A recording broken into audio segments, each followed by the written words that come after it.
जय श्री राम दोस्तों, स्पिरिचुअल ज्ञान हिंदी कहानी में आप सबका दिल से स्वागत है। आज की कहानी है अंतिम विदाई। तुम्हारा दिमाग तो खराब नहीं हो गया? तुम कहना क्या चाहते हो कि शादी के बाद तुम्हारे पापा हमारे साथ रहेंगे? अरे तुम मुझसे शादी करने अपने पापा की सेवा कराने के लिए कर रहे हो या मुझसे प्यार करते हो इसलिए? नीरज, मैं तुम्हें बता देती हूँ, शादी के बाद मैं तुम्हारे पिताजी की सेवा करूँगी तो भूल जाना। तुम जानते हो मैं उस टाइप की लड़की नहीं हूँ जो अपनी खुशियों का गला घोंटकर तुम्हारे पापा की दिन रात सेवा करती रहूँ। तुम अच्छे से जानते हो मुझे अकेले रहना अच्छा लगता है। मुझे अपनी ज़िंदगी में किसी का भी इंटरफेयर पसंद नहीं है और हमारी जो लाइफ स्टाइल है मैं तुम्हारे पिताजी को कभी पसंद नहीं आएगी और मैं खुलकर अपनी ज़िंदगी जीना चाहती हूँ, बंदिशों में रहकर नहीं। अगर तुम चाहते हो कि तुम्हारे पिताजी की खातिरदारी में कोई 24 घंटे लगा रहे तो इन्हें किसी वृद्ध आश्रम क्यों नहीं छोड़ आते हो? इससे हम दोनों की परेशानी हल हो सकती है। यहाँ हम दोनों खुश रहेंगे और वहाँ पर वो भी मज़े से रहेंगे।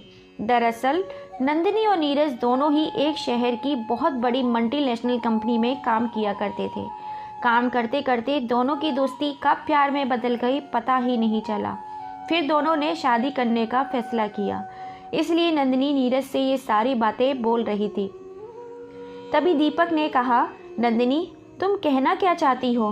तुम मुझसे नहीं सिर्फ मेरे नाम, पैसे और रुतबे से शादी करना चाहती हो? माँ के जाने के बाद पिताजी का मेरे सिवा इस दुनिया में है ही कौन? अगर मेरा कोई भाई बहन होता तो मैं एक बार उनके पास छोड़ने की सोचता भी, पर तुम उन्हें सीधे सीधे वृद्ध आश्रम छोड़ने की बात कर रही हो। अरे वे मेरे पिताजी हैं, कोई घर का पड़ा हुआ फालतू सामान नहीं जो उन्हें उठाकर वृद्ध आश्रम छोड़ दूँ। अगर ऐसा मेरे पिता ने मेरे साथ किया होता तो माँ के गुजरने के बाद पिताजी ने अकेले ही मुझे पाल पोस कर बड़ा किया। अगर वह वो चाहते तो मुझे भी किसी अनाथ आश्रम छोड़ सकते थे, पर उन्होंने माँ के जाने के बाद और उनकी दोनों की जिम्मेदारी निभाई, मुझे अच्छे से पढ़ा लिखा कर इस काबिल बनाया। आज मैं इतनी बड़ी मल्टीनेशनल कंपनी में मैनेजर की पोस्ट पर हूँ और तुम चाहती हो कि मैं अपने पिता के बलिदान को तुम्हारे लिए भूल जाऊँ? नहीं, ऐसा कभी नहीं हो सकता। इससे अच्छा तो मैं ज़िंदगी भर कंवारा रहना ही पसंद करूँगा। कम से कम अपने पिता की देखभाल तो कर सकूँगा। अब जिस उम्र में मेरे पिता को मेरी सबसे ज़्यादा ज़रूरत है, मैं उन्हें छोड़कर कहीं नहीं जा सकता और ना ही उन्हें कहीं छोड़ सकता हूँ। नंदिनी गुस्से में मुंह टेढ़ा करती हुई बोली, ठीक है, अगर तुम ऐसा चाहते हो तो ऐसा ही होगा। सच कहा था मेरे मम्मी पापा ने, जो गरीब लोग कुछ पैसा कमा लेते हैं वे दिन रात माँ बाप से ही चिपके रहते हैं। अच्छा हुआ वह तो मुझे शादी से पहले ही पता चल गया, वरना तो तुम मुझे अपने पिताजी की आया बनाकर ही रख देते। नीरज, तुम मुझे छोड़कर बहुत पछताओगे, याद रखना। आज तुमने मुझे नहीं अपने पिताजी को चुनकर बहुत बड़ी गलती करी है। देखना तुम ज़िंदगी में कभी खुश नहीं रहोगे। नीरज, वैसे तो मुझे ये बोलना नहीं चाहिए, लेकिन फिर भी मन में आया तो कुछ पूछ रही हूँ। भगवान न करे कल को तुम्हें अगर कुछ हो गया तो सोचो कौन ख्याल रखेगा तुम्हारे बाबूजी का? नीरज नंदिनी की बात सुनकर एक पल के लिए शून्य खड़ा रह गया, फिर कुछ सोचकर बोला, तुम चिंता मत करो। अगर मुझे मौत भी आई तो मैं भगवान से कुछ समय मांगकर अपने बाबूजी का पूरा इंतज़ाम कर कर ही जाऊंगा। हाँ, बस इस बात का अफसोस रह जाएगा कि आज के बाद मैं कभी किसी लड़की पर भरोसा नहीं कर पाऊंगा और ना ही मेरे बाबूजी को बहू का सुख मिल पाएगा। लेकिन देखा जाए तो अच्छा है, पराए लोगों से तकलीफ पाने से अच्छा मेरे बाबूजी अकेले ही रह जाएं। इतना कहकर नीरज नंदिनी से हर रिश्ता तोड़कर दोबारा कभी ना मिलने के लिए चला गया। नीरज पेशे से इंजीनियर था।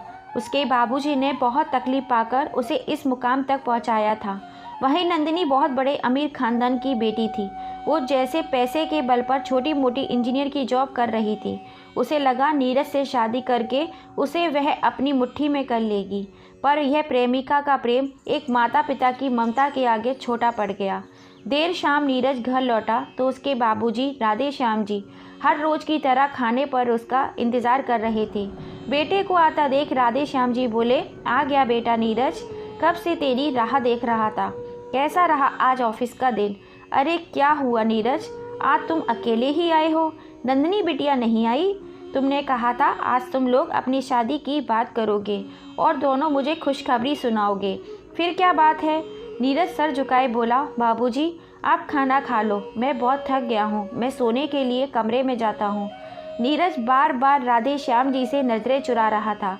राधे श्याम जी बोले, क्या बात है बेटा, तुमने शराब पी है?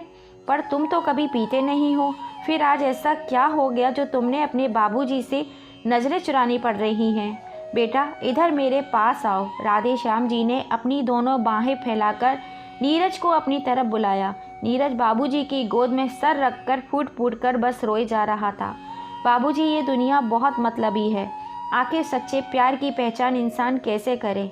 आज की दुनिया में सब लोग बस रुतबे और पैसे के पीछे भाग रहे हैं। प्यार तो बस दिखावे के लिए रह गया है।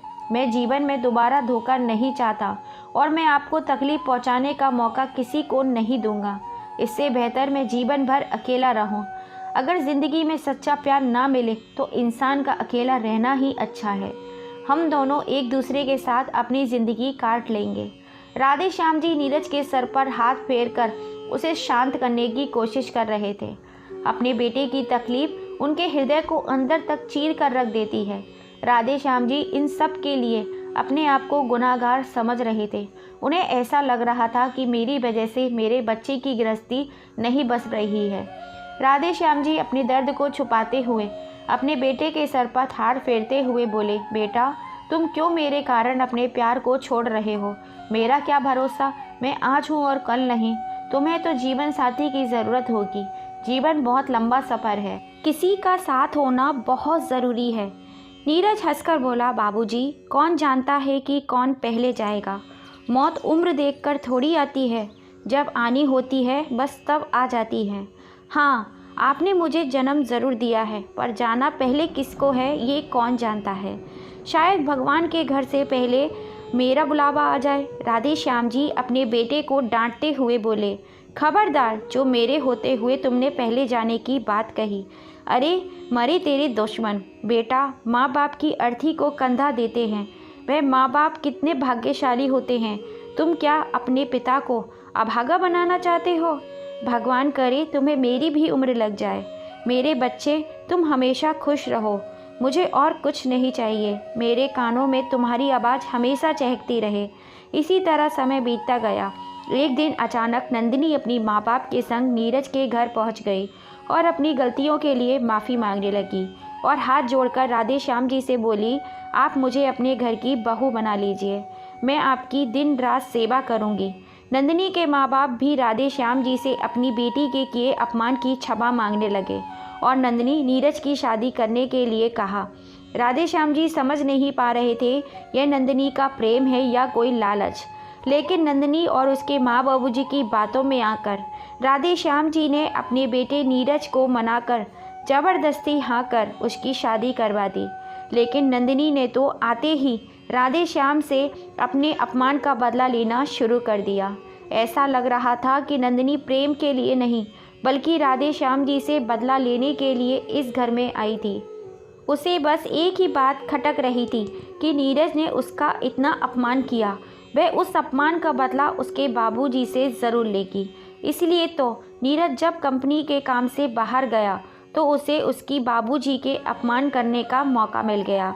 राधे श्याम जी अपने बेटे के ससुराल आए थे।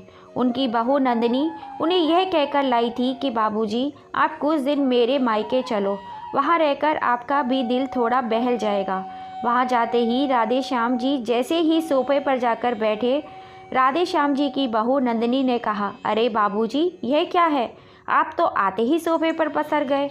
उठिए यहाँ से, आपके पैर कितने गंदे हो रहे हैं। हमारा इतना महंगा सोफ़ा खराब हो जाएगा, आप यहाँ इस कुर्सी पर बैठ जाइए। राधे श्याम जी ने अपने समधी की तरफ देखा तो वह बोले, हाँ भाई साहब, आप यहाँ इस प्लास्टिक की चेयर पर बैठ जाइए।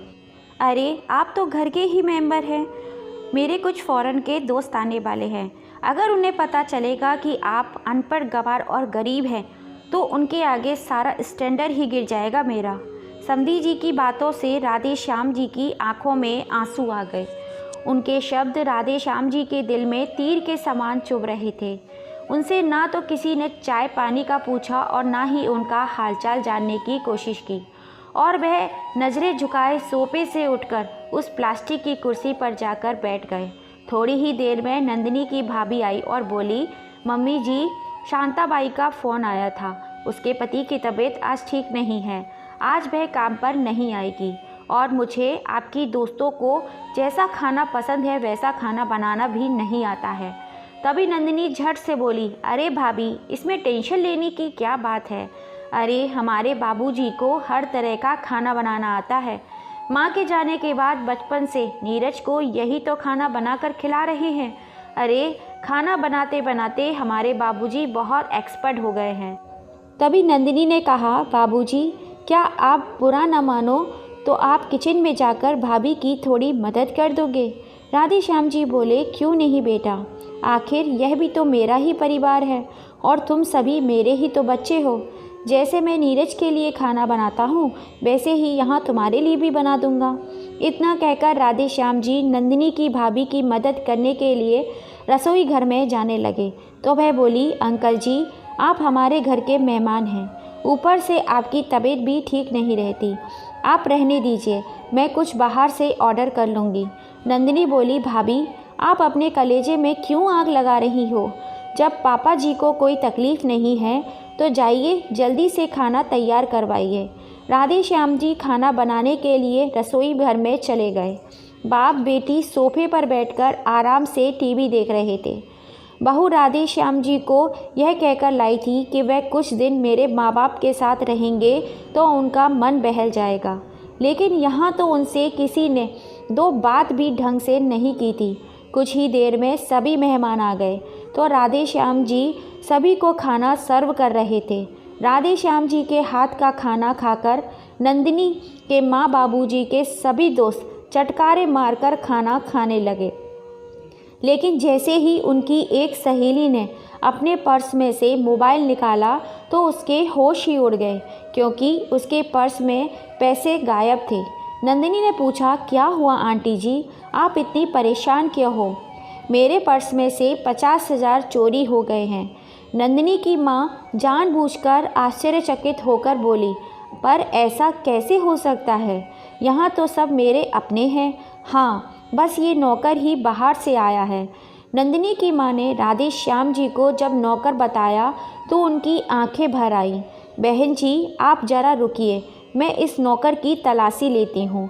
हमने इसे आज ही काम पर रखा है, आज ही नया नया काम पर आया है तो इसका कोई भरोसा नहीं है। नंदिनी की माँ ने इतना कहा और सबके सामने राधेश्याम जी की तलाशी लेने लगी। तभी राधेश्याम जी रूंधे गले से बोले, बहन जी, आप ये क्या कर रही हैं, मैंने कोई चोरी नहीं की है। अच्छा, तो ये नोटों की गड्डी आपकी जेब में कैसे आई। अरे, इस बुढ़ापे में चोरी करते हुए आपको शर्म नहीं आती।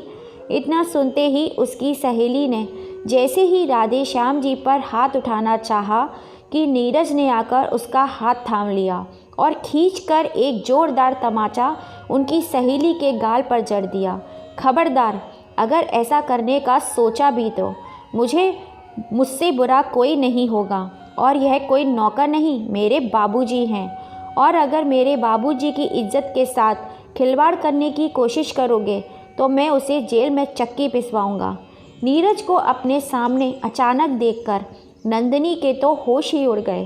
बेटे को सामने देखते ही राधेश्याम जी उसके कंधे पर सर रखकर फूट फूट कर रोने लगे। नीरज ने सबसे पहले अपने पिता के आंसू पोंछे, फिर उन्हें पानी पिलाया। राधेश्याम जी बोले, बेटा, मैंने कोई चोरी नहीं की है, पर पता नहीं मेरी जेब से ये पैसे कैसे निकले। तभी नंदिनी की भाभी आई और बोली, यह पैसे आपकी जेब में दीदी और पिताजी ने चुपके से रख दिए थे। मैंने खुद अपनी आंखों से इन्हें पैसे आपकी जेब में रखते हुए देखा था। यह सुनकर नीरज का गुस्सा सातवें आसमान पर चढ़ गया और खींचकर उसने नंदिनी के गाल पर एक जोरदार तमाचा जड़ दिया और गुस्से में चिल्लाते हुए बोला, तुम्हारी हिम्मत कैसे हुई मेरे बाबूजी के साथ इतनी घटिया हरकत करने की। ओह, अब मैं समझा, तो इसीलिए तुम मुझे बार बार फ़ोन पर कह रही थी कि बाबूजी का तुम्हारे बिना मन नहीं लगता, बड़े उदास उदास से रहते हैं। मैं उन्हें कुछ दिन के लिए अपने मायके ले जाना चाहती हूँ। वहाँ मेरे माँ बाबूजी से मिलेंगे, उनके संग अपना दुख सुख बांटेंगे तो उनका मन बहल जाएगा। क्या यही है मेरे बाबूजी के लिए तुम्हारी चिंता? तभी नंदिनी के पिताजी बोले, नहीं बेटा, तुम गलत समझ रहे हो, ऐसा कुछ भी नहीं है। वह तो हमने मजबूरी में समधी जी से। आप चुप रहिए, मैं आपसे बात नहीं कर रहा हूँ। देखिए पिताजी, ये हम दोनों के आपस की बात है, समझे आप। अपने दामाद का ऐसा रूप देखकर नंदिनी के पिताजी चुपचाप खड़े हो गए। नीरज बोला, ये सब कुछ बर्दाश्त कर सकता हूँ, लेकिन अपने बाबूजी की आंखों में आंसू बिल्कुल भी बर्दाश्त नहीं कर सकता। यह मैंने तुमसे पहले ही कहा था। अब जब तक तुम अपने माँ बाबूजी के साथ आकर मेरे पिताजी से माफ़ी नहीं मांग लेती, तब तक दोबारा मुझे अपनी शकल मत दिखाना और ना ही मुझे फ़ोन करने की कोशिश करना। तुम लोगों ने आज जो मेरे बाबूजी का सबके सामने अपमान किया है, उसकी भरपाई तुम सबको करनी पड़ेगी। इतना कहकर नीरज ने अपने बाबूजी का हाथ थामा और उन्हें लेकर घर की ओर चल दिया। नंदिनी और उसके माँ बाप चुपचाप खड़े नीरज को जाता हुआ देख रहे थे। धीरे धीरे बहुत समय निकल गया, लेकिन किसी ने भी आकर राधे श्याम जी से माफ़ी नहीं मांगी। उधर नीरज ने अपने बाबूजी के लिए घर में हर तरह की सुख सुविधा कर दी थी, ताकि उन्हें किसी भी चीज़ की तकलीफ़ ना हो और ना कमी हो। उधर नंदिनी अपने माँ बाबूजी के साथ अपने मायके में ही रहने लगी। ऐसे ही चलते चलते 4 साल बीत गए। एक दिन नीरज ऑफिस से घर आकर अपने बाबूजी से बोला, बाबूजी, ऑफिस के काम के लिए मुझे कुछ दिन के लिए विदेश जाना होगा। उस समय मैं आपके रहने का इंतज़ाम कहीं और कर दिया है। आप इस घर में अकेले नहीं रह पाएंगे। राधे श्याम जी बोले, बेटा, क्या विदेश जाना इतना ज़रूरी है? इसलिए मैं हमेशा कहता था तुम अकेले मत रहो। अब पूरा दिन तुम काम में ही लगे रहते हो। राधे श्याम जी की आवाज़ में चिंता और घबराहट झलक रही थी। नीरज बाबूजी का हाथ थामकर बोला, बाबूजी, मुझे 2 दिन बाद बहुत ही ज़रूरी मीटिंग के लिए दुबई जाना है। बस 3-4 महीने की ही बात है। उदास भरे शब्दों में राधे श्याम जी बोले, ठीक है, जैसी तुम्हारी इच्छा। अब काम है तो करना ही पड़ेगा। अगले ही दिन नीरज अपने बाबूजी को लेकर शहर के एक आश्रम में पहुंचा। राधे श्याम जी नीरज का हाथ कसकर पकड़ लेते हैं और कह रहे थे, बेटा, मुझे छोड़कर मत जा विदेश। तेरे बिना मैं कैसे रहूँगा? आज तक 1-2 दिन से ज़्यादा कभी तू मुझसे दूर नहीं रहा है। तुझे देखे बिना तो मुझे नींद भी नहीं आती। नीरज ने कहा, बाबूजी, आप चिंता मत कीजिए, हम रोज़ फ़ोन पर बात करेंगे। वादा करता हूँ, और एक वादा आप भी कीजिए, आप अपना अच्छे से ध्यान रखेंगे और खुश रहेंगे। मेरे लिए दुनिया में आपकी खुशी से ज़्यादा और कुछ मायने नहीं रखता। आँख में आंसू लिए, दिल में दर्द भरे हुए राधे श्याम जी अपने बेटे को मुड़ मुड़ कर देख रहे थे और नीरज अपना मुस्कुराता हुआ चेहरा उनकी आंखों में छोड़कर चला गया। आखिर नीरज ऐसी कौन से काम से जा रहा था जिसके कारण उसे अपने बाबूजी को उस वृद्धाश्रम में छोड़कर जाना पड़ा? क्या किसी के दबाव में आकर वह यह सब कुछ कर रहा था? आश्रम में रहने वाले हर आदमी औरत के चेहरे पर हमेशा चिंता की लकीरें साफ साफ झलक रही थी, पर राधे श्याम जी के चेहरे पर वहां आने के बाद भी कोई भाव नहीं था। बस वह तो अपने बेटे की याद में हमेशा अकेले ही बैठे रहते थे। एक दिन कुछ लोग आपस में बातें कर रहे थे। मैंने सुना है इनका बेटा बहुत बड़ा इंजीनियर है। दूसरी बोली, अगर इतना ही बड़ा इंजीनियर है तो उसका कोई सगा संबंधी नहीं है जो अपने बाबूजी को वृद्धाश्रम छोड़कर चला गया। तभी दूसरी औरत बोली, मैंने ये भी सुना है कि उनकी पत्नी की मृत्यु बहुत साल पहले ही हो चुकी थी, तब उनका बेटा तकरीबन 3 साल का ही रहा होगा। तब से ही अकेले बेचारे ने अपने बच्चे को पाल पोस कर बड़ा किया है। अरे, जिस बेटे को उन्होंने इस लायक बनाया वही बेटा आज उन्हें इस वृद्धाश्रम में छोड़कर चला गया। देखते ही देखते समय पंख लगाकर उड़ गया और वृद्धाश्रम में आए हुए राधे श्याम जी को पूरा 1 साल हो चुका था। एक रोज़ उनका मन बहुत ही व्याकुल हो रहा था तो वह आश्रम के संचालक के पास गए और बोले, महेश जी, एक कृपा कीजिए, मुझे मेरे बेटे से बात करा दीजिए। वह कह कर गया था कि हर दूसरे दिन फ़ोन करेगा, पर देखिए पिछले 6 महीने से अब तक उसका एक फ़ोन नहीं आया। बस मैं ही करता हूँ। महेश जी बोले, हाँ क्यों नहीं। उन्होंने अपना मोबाइल नंबर छोड़ दिया था, मैं अभी लगाता हूँ। महेश जी ने नंबर डायल किया। फ़ोन उठाकर राधे श्याम जी बोले, बेटा नीरज, क्या तुम्हारा काम पूरा हो गया? बेटा, क्या तुम विदेश से वापस आ गए? उधर से आवाज़ आई, बाबूजी, मैं तो अभी दुबई में ही हूँ, आते ही आपको खबर करता हूँ। हर 1-2 महीने बाद राधे श्याम जी अक्सर अपने बेटे से बात करने की कोशिश करते और हर बार उसका यही जवाब होता, मैं अभी दुबई में हूँ, जैसे ही आऊँगा आपको बता दूँगा। देखते ही देखते राधे श्याम जी का इंतज़ार पूरे 5 साल में बदल गया। अब तो वृद्धाश्रम के लोग भी कहने लगे, देखो कितना चालाक बेटा है, इतना पैसा होने के बाद भी धोखे से अपने बाबूजी को वृद्धाश्रम छोड़कर चला गया। दूसरे बुजुर्गों ने कहा, मुझे लगता है कि वह विदेश गया होगा, ज़रूर वह हिंदुस्तान में ही होगा, बस अपने बाबूजी की जिम्मेदारी लेना नहीं चाहता होगा। वैसे भी बूढ़े माँ बाप बच्चों के लिए बोझ ही बन जाते हैं। ज़रूर किसी लड़की के चक्कर में आकर उसने अपने बाबूजी को यहाँ छोड़ दिया होगा। तभी एक बुज़ुर्ग महिला बोली, ज़रूर ऐसा भी कुछ हुआ होगा। उस लड़की ने शादी से पहले यही शर्त रखी होगी, अपने बाबूजी को पहले घर से बाहर निकालो, तब मैं तुमसे शादी करूँगी। अरे आजकल की पढ़ी लिखी लड़कियाँ अपने सास ससुर के संग रहना कहाँ चाहती हैं। अरे अपनी सास ससुर को अपने पैरों की जूती जो समझती हैं, तभी तो आखिर उस बच्चे की उम्र ही क्या होगी, मुश्किल से 35-40 साल का ही हुआ होगा। जैसे तैसे करके राधे श्याम जी बस समय निकाल रहे थे। धीरे धीरे करके अब उनकी हिम्मत भी जवाब देने लगी थी, लेकिन जब कोई उनसे ऐसी बातें करता तो वह बस इतना ही कहते, एक पिता का भविष्य कैसा होगा यह कौन तय करेगा। शायद मेरे बेटे ने मेरे लिए यहीं रहना सही सोचा होगा। मैं अपने बेटे की मंशा पर कभी शक नहीं कर सकता। मेरा बेटा आज की दुनिया का श्रवण है। जैसे तैसे दिन बीत रहे थे। बेटे की याद में राधे श्याम जी अंदर तक टूटते ही जा रहे थे और अब बीमार भी रहने लगे थे। धीरे धीरे बेटे की याद उन्हें अंदर तक कमज़ोर कर रही थी और फिर वह दिन आया जब बेटे की याद में राधे श्याम जी इस दुनिया को छोड़कर चले गए।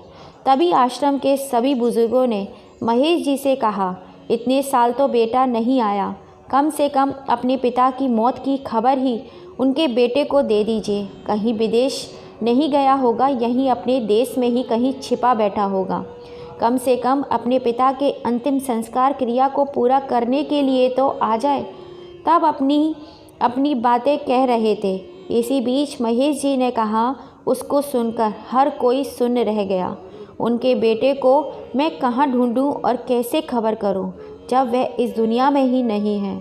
उसकी मौत तो 2 साल पहले ही हो चुकी है। उनमें से एक बुजुर्ग महिला बोली, अगर उनके बेटे की मौत 2 साल पहले ही हो चुकी है तो हर दूसरे तीसरे महीने में मोबाइल पर राधे श्याम जी को फ़ोन पर बात कैसे करता है। महेश जी सर झुकाए चुप थे। हर तरफ से सवालों की लड़ी लगी हुई थी। वह बोले, उनके बेटे का मोबाइल मेरे पास है, जिसमें उनके बेटे की आवाज़ रिकॉर्ड है। उस भीड़ में से एक व्यक्ति बोला, महेश जी, आपने आखिर ऐसा क्यों किया? महेश जी बोले, आज से करीब 5 साल पहले जब वह राधे श्याम जी को छोड़ने के लिए आया, तब उसने मुझे कहा था, महेश जी, मुझे ट्यूमर है। मैंने डॉक्टर को दिखाया और डॉक्टर ने बताया यह मेरी आखिरी स्टेज चल रही है और मैं अभी जिस परिस्थिति से गुजरूंगा, मैं नहीं चाहता वह सारी परेशानी मेरे पिता देखें। कुछ दिनों बाद मुझे हॉस्पिटल में एडमिट होना पड़ेगा और मेरे बाल भी सारे काट दिए जाएंगे। यह सब कुछ मेरे पिताजी नहीं देख पाएंगे और जीते जी ही मर जाएंगे, और मैं अपने बाबूजी को तकलीफ़ नहीं देना चाहता। मेरे बाबूजी को भविष्य में मेरी तरफ से कोई दर्द ना मिले, इसलिए यह सब कुछ कर रहा हूँ। मेरे मरने के बाद मेरी जो भी संपत्ति है मैं सब कुछ इस आश्रम के नाम कर रहा हूँ। बस मेरे बाबूजी के आराम में कोई कमी नहीं होनी चाहिए। मुझे तो भगवान के घर जाना ही है, पर मैं ये चाहता हूँ मेरे दुख के कारण मेरे बाबूजी मुझे पहले ना चले जाएं। बस आप मेरी इतनी मदद कर दीजिए ताकि मैं शांति से मर सकूं। हर किसी की आंखें नम हो गईं। यह सुनते ही वहाँ खड़े सभी लोग आपस में घुसर पुसर कर रहे थे। क्या उन्होंने राधे श्याम जी और उनके बच्चे के बारे में कितना गलत सोचा। बेचारे वह अपने ही गम में डूबे रहते थे, और बेटा अपने पिता को भविष्य में कोई दर्द ना हो, सारे दर्द अकेले ही सहता गया। आज की दुनिया में ऐसे श्रवण कुमार बेटे होते हैं। सच ही कहते हैं राधे श्याम जी, मेरे बेटा जैसा दुनिया में कोई बेटा नहीं है। भगवान करे हर किसी को ऐसा ही बेटा नसीब हो, मगर दे तो उसकी लंबी आयु दे, जिससे हर माँ बाप को अपने बच्चों के संग रहने और सुखी संसार में जीने का मौका मिल सके। इसी तरह समय बीतता गया। कुछ सालों बाद नंदिनी की भाभी ने नंदिनी और उसके माँ बाप को घर से बाहर निकाल दिया, और उसका बेटा अपनी बहन और माँ बाप को वृद्धाश्रम छोड़कर विदेश चला गया। नंदिनी को जब पता चला कि उसका पति और उसके ससुर अब इस दुनिया में नहीं रहे, तो वह फूट फूट कर रोने लगी और अपने किए पर पछताने लगी। वृद्धाश्रम की एक महिला बोली, बहन जी आपका तो ठीक है, लेकिन आपकी बेटी इस भरी जवानी में वृद्धाश्रम में कैसे रहेगी। नंदिनी की माँ उस महिला की बात सुनकर फूट फूट कर रोने लगी और बोली, बहन जी यह हमारे कर्मों की सज़ा है जो आज हम भुगत रहे हैं। मेरी बेटी भरी जवानी में आज वृद्धाश्रम में रह रही है। यह भी हम दोनों माँ बेटी के गुनाहों की सज़ा है। बहन जी सही कहते हैं लोग, अपने किए बुरे कर्म एक दिन अब तक लौट कर ज़रूर आते हैं। उधर नंदिनी अभी तक इसी गुरूर में जी रही थी कि एक दिन नीरज उसके बाबूजी लौटकर खुद आकर मेरे पैरों में गिरकर माफ़ी मांगेंगे। नंदिनी ने खुद अपने हाथों से अपनी गृहस्थी बर्बाद कर ली थी, जिसकी सज़ा वह अपने माँ बाप के साथ वृद्धाश्रम में रहकर काट रही थी। दोस्तों आपको ये कहानी कैसी लगी? क्या बेटे ने अपने पिता का भविष्य सुरक्षित करने के लिए जो किया वो सही था या गलत? अपनी राय हमें कमेंट करके ज़रूर बताइएगा। फिर मिलेंगे ऐसी ही किसी कहानी के संग। जय श्री राम दोस्तों।